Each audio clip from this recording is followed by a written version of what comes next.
Je suis René Bagorski et effectivement je vais non pas enfoncer des portes ouvertes mais un peu quand même, puisqu'on parle d'alternance et tout le monde a ce mot à la bouche.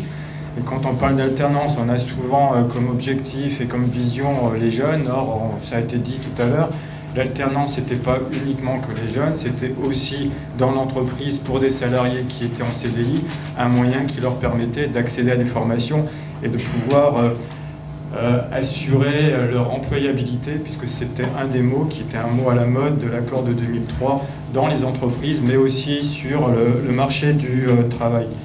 Première chose, et avant de reprendre un peu, parce que comme Paul Santelman, comme on vous l'a dit, ne peut pas venir, j'ai repris quelques éléments qui sont des éléments de sa présentation pour aussi un peu poser le cadre de qui sont les jeunes aujourd'hui. Et les jeunes aujourd'hui, on a une particularité par rapport à d'autres pays européens, c'est que sur 8 millions de jeunes, donc on est bien sur les 16-25 ans, on a 2,5 millions seulement de jeunes qui sont en emploi, 650 000 qui sont au chômage, et quand on regarde en fait un peu le détail des jeunes qui sont en emploi, on a des particularités qui sont des particularités bien françaises. Donc 550 000 alternants, un nombre extrêmement important. Quand on dit 6 000 précaires, donc c'est des jeunes qui ont des contrats de travail précaires. Quand on parle de 500 000 déclassés, c'est tous ces jeunes qui ont un niveau de qualification et qui sont embauchés sur des niveaux de qualification plus faibles que le diplôme qu'ils ont au départ. Donc c'est quand même des chiffres relativement intéressants. Si je m'arrête sur l'alternance, 550 000 alternants, donc on va voir qu'il y a effectivement deux dispositifs, le contrat d'apprentissage et le contrat de professionnalisation, avec quand même une réflexion. L'alternance, c'est quoi? Est-ce que c'est uniquement une pédagogie différenciée? Est-ce que c'est un moyen d'accès à l'emploi? Ou est-ce que c'est donner, à un moment donné, du sens à la formation dans l'entreprise, qui est un moyen de formation différent que la formation initiale? Donc, des acteurs multiples. Alors, 3, 4, 5 acteurs. Le premier, l'État, à travers son pouvoir législatif et réglementaire. J'ai commencé par la loi de décentralisation d'août 2004. Pourquoi? Puisqu'à ce moment-là, on donne des prérogatives extrêmement importantes, pour ne pas dire toutes les prérogatives, à la région, notamment sur l'apprentissage.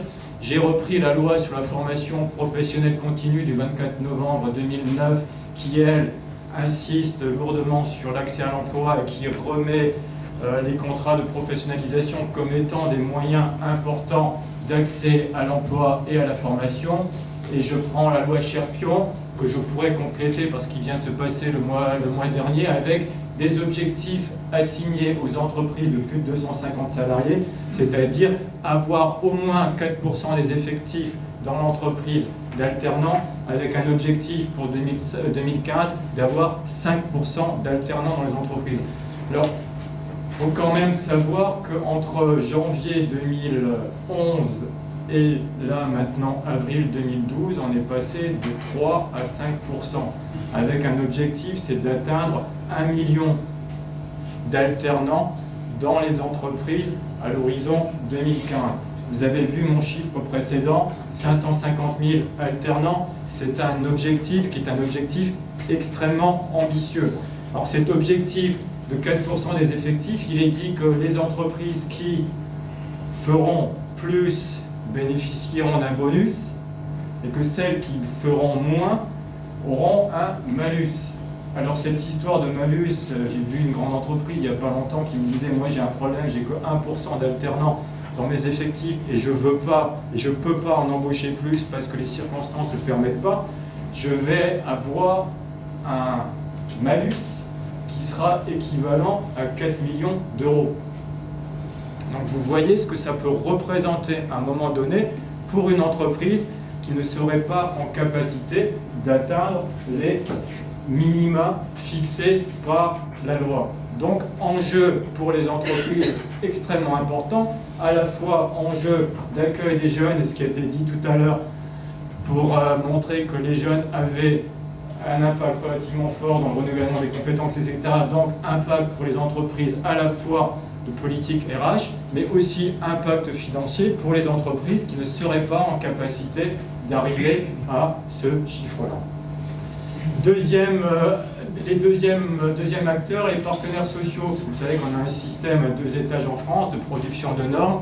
Les partenaires sociaux, à travers les différentes négociations, qu'elles soient interprofessionnelles ou de branche, ont des prérogatives importantes sur l'alternance. Le contrat de professionnalisation a été créé par les partenaires sociaux lors de la négociation de 2003 et a été repris par la loi de 2004.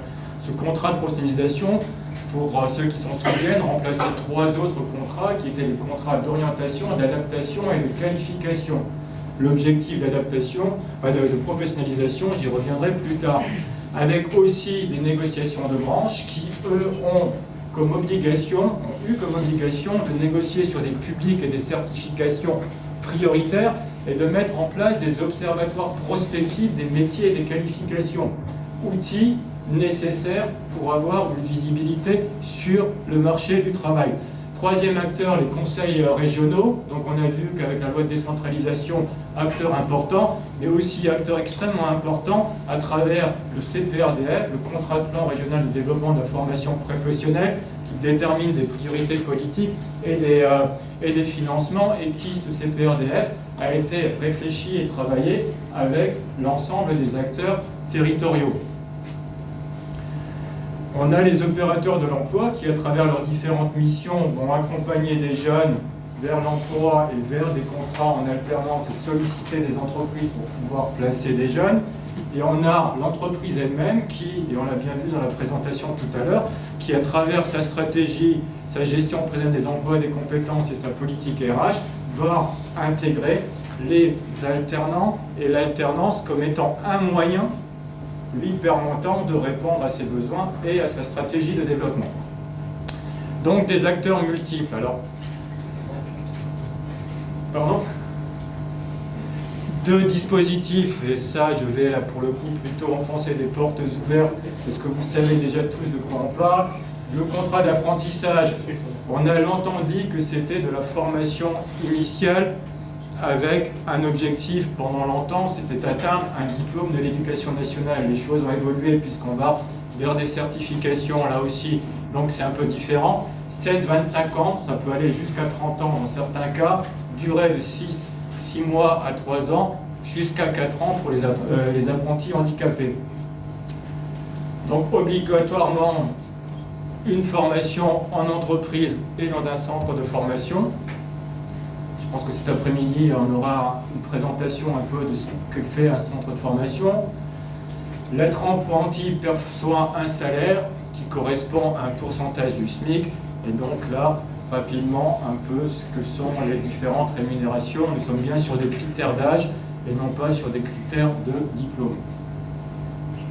Les certifications, donc un diplôme professionnel de l'enseignement secondaire, un diplôme de l'enseignement supérieur, un titre à finalité professionnelle enregistré au répertoire national des certifications professionnelles. Vous avez un cadre qui est un cadre bien déterminé, avec, pour la région centre, une évolution en fait qui est de plus en plus prégnante. On est passé de 35% de jeunes qui étaient à un niveau infra-bac à maintenant, pas la fin, des formations de niveau bac. Donc on est passé de 35% à 51%, et manifestement c'est une tendance lourde qu'on retrouve un peu partout. Le développement de l'apprentissage se fait de plus en plus sur des niveaux bac et supérieurs au bac. Si vous regardez l'ensemble des chiffres, on reste sur l'infra-bac, sur un socle qui est à peu près toujours identique, et par contre le développement se fait sur des diplômes qui sont niveau bac et supérieurs au bac. Le financement de l'apprentissage, je ne vais pas m'y attarder, simplement vous savez qu'il y a 0,5% de la taxe d'apprentissage qui doit être consacrée à la masse salariale, qui doit être consacrée à l'apprentissage avec des trucs barbares, le quota et le barème. Je pense que je ne vais pas rentrer dans le détail parce que sinon. Et sachez qu'à travers le quota notamment se mettent en place différents jeux d'acteurs et différents financements qui font que le système n'est pas toujours bien compréhensible par tout le monde. le barème ou le hors quota. Là, on voit bien que là aussi, c'est des enjeux absolument importants. Alors, juste une parenthèse, 0,5% de la masse salariale font une enveloppe X avec un nombre d'alternants, d'apprentis notamment, dont on a vu qu'ils devaient être en augmentation pour les années à venir. Donc avec un impact important là aussi sur le financement d'un certain nombre de structures et d'écoles. Et donc aussi à un moment donné une réflexion, une stratégie. Dans l'introduction tout à l'heure, on parlait des relations avec les écoles d'enseignement supérieur, les universités. Le barème permet notamment d'apporter ce type de financement. Avec l'évolution du nombre d'apprentis, il est évident que les entreprises auront besoin d'y réfléchir. Je pense à une grande entreprise de l'énergie qui a déjà commencé à y réfléchir, et c'est vrai que c'est un impact assez important. Donc, deuxième financement, la contribution au développement de l'apprentissage, c'est les 0,18% qui ont été inventés il y a 3 ans, et vous avez cette fameuse contribution supplémentaire à l'apprentissage, c'est-à-dire que toutes les entreprises qui n'atteindraient pas le niveau de 4% ou de 5% en 2015, à travers les pénalités, vont avoir des obligations supplémentaires. Donc, ce que je vous ai dit tout à l'heure, une entreprise qui, au lieu d'avoir 4% ou 5%, n'a que 1% d'alternants, vu l'effectif de l'entreprise, ça peut avoir des conséquences financières extrêmement importantes. Le contrat de professionnalisation, comme son nom l'indique, c'est un contrat donc, de type particulier à durée déterminée ou indéterminée.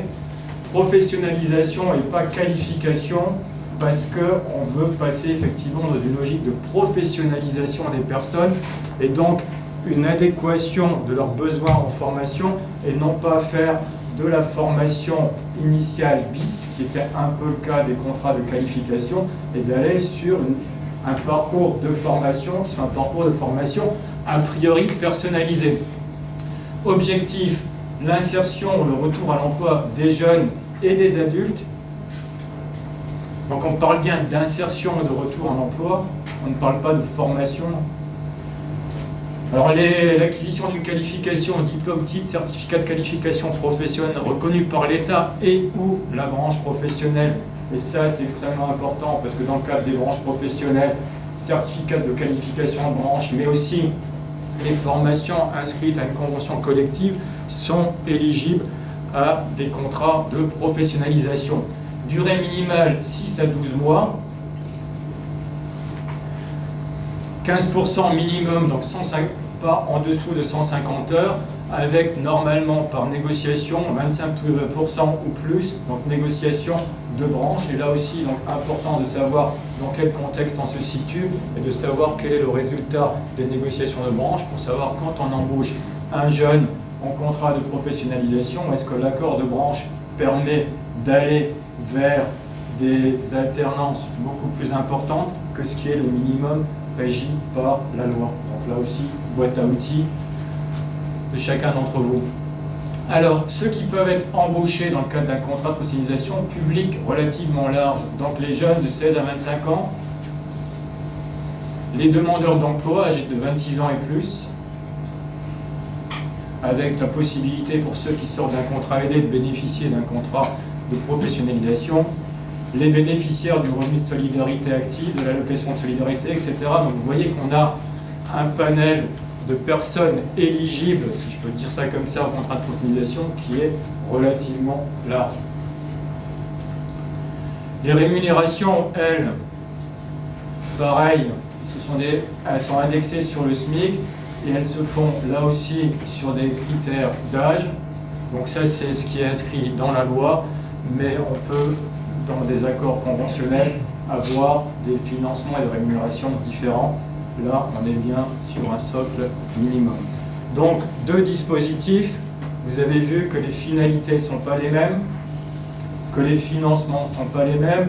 Ici, le financement, je n'ai pas fait une diapositive supplémentaire, des contrats de professionnalisation se fait principalement pour la formation à travers un financement des OPCA, dans le cadre d'une enveloppe qu'on appelle une enveloppe professionnalisation, et que ce soit le contrat d'apprentissage ou le contrat de professionnalisation, l'exonération des cotisations, de certaines cotisations patronales étant pris en charge par l'État fait que vous avez ici un système qui est relativement intéressant à mettre en œuvre, à condition qu'il y ait effectivement une stratégie d'entreprise derrière. Alors, l'alternance en région centre, j'ai un peu, finalement, y aller tout doucement et raconter notre promenade. Parce que quand on a décidé de travailler sur le sujet, il n'était en aucun cas dans notre esprit de créer quelque chose de nouveau, de mettre en place autre chose. L'objectif était de pouvoir mettre en synergie les différents acteurs et de permettre à travers les expériences des uns et des autres de pouvoir mutualiser ces expériences-là au service d'une réflexion qui est une réflexion collective, mais aussi au service d'une réflexion d'entreprise qui, elle, puisqu'on est sur le site de Thales, a une politique alternance et dans un territoire est entouré d'un certain nombre d'entreprises, et que dans ce cadre-là, c'était de voir comment, à travers l'alternance et la politique alternance, la politique de besoin d'une entreprise, cette politique-là avait des interactions avec les autres acteurs du territoire.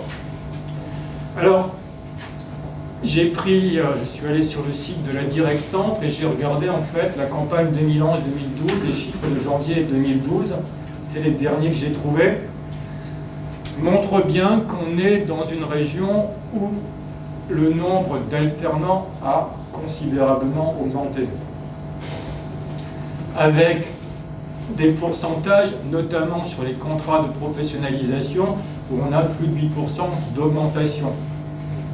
Ce qui est quand même intéressant et ce qui va finalement justifier ce que je vais vous dire tout à l'heure, c'est toute l'implication qu'ont déjà un certain nombre d'acteurs. Et on a ici un résultat, quand on a 1000 contrats de plus sur une année en alternance, c'est quand même pas rien. Ça montre bien qu'on est sur une vraie mobilisation. À chaque fois qu'on est arrivé quelque part, on a trouvé des oreilles attentives et on n'avait pas eu de difficulté à rencontrer les différents acteurs. Alors, on a vu l'augmentation tout à l'heure des nombres d'alternants, et là simplement, alors je ne vais pas prendre toutes les actions qu'ont fait les uns et les autres, mais quand même montrer un certain nombre de points qui finalement ont conduit au tableau que je vous ai présenté tout à l'heure. La Direct a mis en place 2 campagnes régionales d'information pour le développement des contrats de professionnalisation, et ça dès 2010, avec une implication forte des organismes paritaires collecteurs agréés. Vous savez que c'est les structures qui cotisent les fonds de la formation professionnelle des entreprises. Deuxième campagne en juin 2011, avec l'appui du Conseil régional et de toutes les chambres consulaires. Donc vous voyez bien qu'on est toujours sur une mise en synergie de différents acteurs qui, à un moment donné, choisissent de se mettre ensemble leurs moyens pour pouvoir répondre à un besoin. Vous avez, le 3 octobre 2011, le préfet de la région Centre et le président du conseil régional qui ont signé le contrat d'objectifs et de moyens pour le développement régional de l'apprentissage sur la période 2011-2015. Avec, dans ce cadre-là, 140 millions prévus, 14% d'augmentation par rapport à la période précédente, un objectif qui est au moins 24 000 apprentis fin 2015. Donc les stocks aujourd'hui sont aux alentours de 20 000 alternants en région centre, donc de 20 000 à 24 000, là aussi effort conséquent avec des acteurs mobilisés, État, région, qui mettent en synergie leurs moyens. Je n'ai pas mis ici, mais je précise aussi que dans le cadre de la politique régionale, il y a les 10 000 parrains. Donc cet objectif d'avoir des personnes mobilisées pour justement accompagner les jeunes dans le cadre d'un contrat en alternance. Alors le rectorat, lui, il a son rôle qui est un rôle établi, une mission d'orientation développée en plus, puisque maintenant les rectorats doivent accueillir l'ensemble des personnes et plus uniquement que les élèves pour l'orientation. Une mission partagée avec la région, l'ouverture et la fermeture des sections en lien avec le conseil régional. Je crois qu'il y a une ouverture de 32 sections cette année, une fermeture de 6, donc un solde positif de 26 sections ouvertes pour l'apprentissage, avec ce qui représente en gros 400 apprentis qu'on peut accueillir. Un rôle de contrôle du rectorat, une animation des bonnes pratiques et le rectorat lui-même qui dispose d'un CFA académique dit hors les murs, puisque ce n'est pas des structures fermées, mais des places qui sont ouvertes dans différents lycées professionnels ou lycées tout court. Alors, les partenaires sociaux. Quand on a rencontré M. Hugard, qui était le président de la COPIR à ce moment-là, il nous a dit nous, on fait plein de choses. On fait plein de choses à la fois avec nos outils de gestion, à la fois au niveau des OPCA, mais on fait aussi pas mal de choses dans le cadre de la COPIR, qui est la Commission paritaire interrégionale de l'emploi, et on a porté une réflexion concernant l'alternance sur la modularisation des parcours des alternants, c'est-à-dire une personnalisation et la capacité pour un alternant, non pas de devoir faire l'ensemble d'une formation, mais de faire ce qui lui est nécessaire par rapport à son profil de départ. On nous a expliqué à ce moment-là que le résultat des discussions des partenaires sociaux avait été intégré dans la réflexion et mis dans le CPRDF, le contrat de plan régional de développement de la formation. Et donc on voit bien que là aussi, lien entre les différents acteurs pour pouvoir réaliser un certain nombre de choses. Et par ailleurs, les OPCA vont, à travers des produits qui leur sont propres, je crois que Kaya a quelque chose qui s'appelle Prodia, peut-être que quelqu'un expliquera plus à même ce que c'est Prodia, mais Prodia en fait est la conséquence de toute cette réflexion-là, puisqu'on permet à travers la modularisation des parcours à une entreprise d'être accompagnée dans la construction du parcours formation du futur alternant. Et donc là, on a bien à un moment donné une sécurisation pour l'entreprise parce qu'on aura construit un projet avec le jeune et avec l'entreprise et qu'on aura mis les moyens et la structure de formation adéquate qui permettra de réaliser l'objectif, et avec derrière un financeur qui est l'OPCA. On est sur les contrats de cotisation ici, on n'est pas sur les contrats d'apprentissage, avec un financement qui est un financement particulier et des partenaires, je pense, du conseil d'administration qui ont dans leur priorité fixé une enveloppe dédiée à ce projet-là. Le rôle des branches. Il est extrêmement important, je l'ai dit tout à l'heure, que suite à l'accord de 2003, les branches ont dû négocier, et il y a eu plus de 200 négociations dans notre pays sur des publics et des certifications prioritaires. Elles ont aussi négocié sur la durée des contrats en alternance. Vous avez vu tout à l'heure sur les contrats de professionnalisation, il y avait des minimums. Chaque branche, en fonction de ses besoins de la branche, a pu faire passer certaines certifications jusqu'à 24 mois, et donc d'avoir un cadre qui est un cadre particulier qui correspond aux besoins de la branche. Alors, il est évident que pour mettre tout ça en musique, il y a des organisations d'employeurs qui ont la responsabilité d'animer, de conseiller et d'aider les entreprises à structurer leur politique d'apprentissage, leur politique de contrat de professionnalisation, et que les entreprises, les organisations d'employeurs sont un lien et un relais extrêmement important. Mais peut-être que dans le débat de cet après-midi, même certainement, on aura une explication de tout ce que ça peut générer.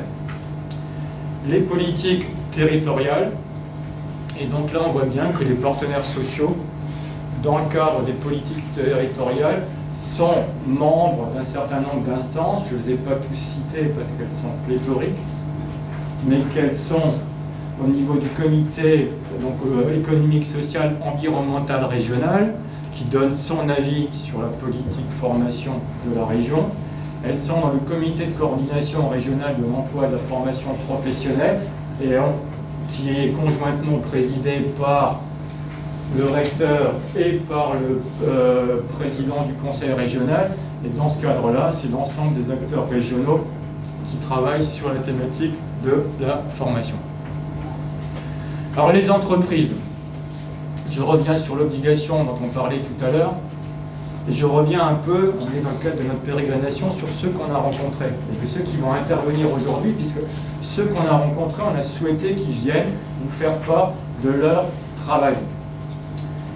Première entreprise, c'est EDF qui a signé en 2010 un accord qui s'appelait Défi Formation, et dans ce cadre-là, avait un objectif qui était 4% d'alternants, ce qui n'était pas encore à l'époque une obligation, c'est 4% d'alternants, et qui avait une deuxième particularité, c'était de dire, nous, les alternants qu'on n'embauche pas, on s'engage, obligation de moyens et non pas de résultats, à les accompagner vers l'emploi, et pour les accompagner vers l'emploi, on veut mettre en place en interne un réseau de parrains et marraines, donc des salariés et des agents d'EDF, qui, avant la sortie du jeune, vont les aider à réfléchir sur leur projet professionnel en dehors de l'entreprise, mais vont aussi mettre à disposition leur carnet d'adresses pour pouvoir les aider à construire. Alors, les choses, je pense, sont en cours.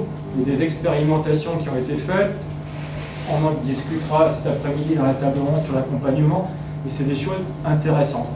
L'association Pérenne, donc, c'est une association qui regroupe l'ensemble des sous-traitants d'EDF en région centre. Quand on les a rencontrés, eux aussi nous ont dit, mais nous, on fait des choses. Et dans les choses qu'on fait, on a un truc un peu particulier, c'est-à-dire qu'on a une réflexion sur comment on peut utiliser l'alternance pour répondre à la fois aux besoins de la filière, mais aussi aux besoins de recrutement en emploi des prestataires. Qu'est-ce qu'on fait dans ce cadre-là? Dans ce cadre-là, on a un prestataire, le groupe EDF, et un jeune qui signe un contrat. Le contrat est porté, ça sera précisé cet après-midi, par le groupe EDF. Le jeune fait sa politique en alternance à la fois dans une entreprise, un établissement EDF, et à la fois chez le prestataire, avec un tuteur chez le prestataire et un tuteur à EDF. Et vous avez derrière un objectif qui était que le prestataire embauche le jeune à la fin du contrat en alternance. Donc là aussi, c'est quelque chose qu'on mettra dans le pot commun du débat cet après-midi et qui permettra de voir comment on peut mettre en synergie les différents acteurs, que ce soit des prestataires pour des grands groupes ou des entreprises travaillant sur un même territoire, et donc de là de voir qui est en capacité de relever les besoins en emploi et de comment on construit un parcours sécurisé à la fois de recrutement du jeune, à la fois un parcours de recrutement sécurisé pour l'entreprise qui accueillera le jeune à la fin de son contrat de professionnalisation. Alors l'entreprise Oak Ridge est une entreprise qui présentera son travail tout à l'heure, qui elle aussi travaille pour le nucléaire. On est sur du haut niveau puisque c'est des ingénieurs avec un haut niveau de compétences, et là aussi le lien avec la formation des alternants à EDF, ceux qui sont embauchés, qui ne le sont pas et qui pourraient éventuellement venir travailler dans cette entreprise-là, avec peut-être des écueils à éviter, on en avait parlé, c'est comment on fait pour qu'un jeune qui soit placé dans une entreprise comme celle-là, qui travaille bien, puisqu'il travaille pour la grande entreprise, ne se retrouve pas au bout de 2 ans re-recruté par la grande entreprise et déshabille à ce moment-là les compétences collectives de la petite entreprise. Ça aussi, c'est des sujets qu'il faut avoir à l'esprit. Project SA, j'avoue qu'en tout cas moi je suis tombé sous le charme de cette entreprise. Ça a été un moment fort de notre périple parce qu'on s'est retrouvé dans une entreprise qui n'a finalement aucune obligation à avoir des alternants puisqu'ils sont 100 salariés. Et pourtant, il y a depuis la création de l'entreprise une politique d'alternance extrêmement importante. Il y en a 10 aujourd'hui pour 100 salariés, donc vous vous rendez compte qu'au niveau pourcentage, c'est quand même extrêmement fort. Tout niveau. J'ai utilisé alors le terme acculturé, peut-être qu'il n'est pas bon, M. Renard pourra en parler tout à l'heure, mais j'avais retenu que vous, votre objectif, quand vous preniez des jeunes, c'était aussi en alternance, c'est de leur montrer la culture de l'entreprise et de pouvoir les amener en fait vers non pas une identité entreprise, mais quand même leur montrer que l'entreprise, ça avait un sens et qu'à travers l'alternance, on pouvait les accompagner vers à la fois une formation de qualité et à la fois vers un métier qui est un métier d'avenir, et avec, quand je dis prévoir l'avenir, et quel partenariat avec les grandes entreprises. La réflexion qu'on avait eue, que M. Renard avait eue à ce moment-là, c'était de nous dire, mais comment la grande entreprise pourrait nous aider? Ils ont par exemple un certain nombre d'activités qui sont en train de disparaître parce que c'est plus leur cœur de métier. Ils ont des gens formés qui sont capables de faire un excellent travail. Ces activités que ces entreprises-là, vont fermer, ne sont pas des activités inutiles pour le marché, bien au contraire. Or, nous, petites entreprises, on aurait besoin à un moment donné que le savoir-faire de ces grandes entreprises, notamment à travers la formation d'alternants, puisse nous donner en fait des salariés formés qui nous permettent d'avoir une valeur ajoutée sur notre marché propre, personnel. Moi, j'ai été un peu estomaqué par cette entreprise-là. Pourquoi? Parce que c'est une entreprise qui travaille principalement pour Thales et qui fait des petites ailettes, qui fait des sondes, mais aussi avec, à un moment donné, un projet d'entreprise, c'est de dire, mais notre savoir-faire, il ne sert pas uniquement qu'à ça. On peut faire autre chose. Et peut-être que M. Renard vous en parlera, mais tout le travail sur les prothèses diverses et variées, peuvent être réalisées par ce type d'entreprise-là, ça a été quand même, pour moi en tout cas, une expérience assez bluffante. Donc, quel partenariat avec les grandes entreprises? On voit bien qu'à un moment donné, on parlait de stratégie, la grande entreprise a une stratégie, a un développement, a son propre marché, à un moment donné une réflexion sur qu'est-ce qui est important, qu'est-ce qui n'est pas à conserver en interne, mais ce qu'on ne conserve pas en interne est une valeur ajoutée, peut être une valeur ajoutée, en tout cas pour le marché, et dans ce cadre-là, quelle est la place de l'alternance et la formation des alternants que vous allez embaucher, mais que vous n'allez pas garder, mais par contre, qui pourront être une valeur ajoutée pour le territoire. Alors, mais Madame Rochard vous expliquera tout ça beaucoup mieux que moi cet après-midi.